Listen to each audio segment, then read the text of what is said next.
মার্কিন প্রতিরক্ষা বিভাগ পেন্টাগনের নাম পরিবর্তন করে ডিপার্টমেন্ট অব ওয়ার বা যুদ্ধ বিভাগ করার নির্দেশ দিয়েছেন president Donald Trump. President Trump আজ এ সংক্রান্ত নির্দেশনার নির্বাহী আদেশে স্বাক্ষর করবেন।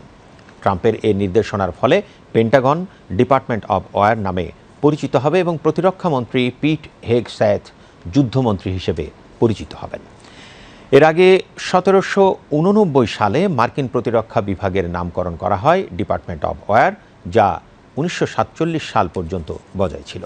মার্কিন প্রতিরক্ষা বিভাগের নাম পরিবর্তনের জন্য প্রেসিডেন্ট ট্রাম্পের মার্কিন কংগ্রেসের অনুমোদন প্রয়োজন হবে। মার্কিন কংগ্রেসের অনুমোদন পেতে প্রয়োজনীয় পদক্ষেপ গ্রহণের জন্য প্রতিরক্ষামন্ত্রী পিট হেগসেথকে নির্দেশনা দিয়েছেন প্রেসিডেন্ট ট্রাম্প। উল্লেখ্য, যুক্তরাষ্ট্রের প্রেসিডেন্ট জর্জ ওয়াশিংটন সর্বপ্রথম মার্কিন প্রতিরক্ষা বিভাগের নামকরণ করেন ডিপার্টমেন্ট অব ওয়ার। দ্বিতীয় বিশ্বযুদ্ধের পর ওই নাম পরিবর্তন করে পেন্টাগন নামকরণ করা হয়।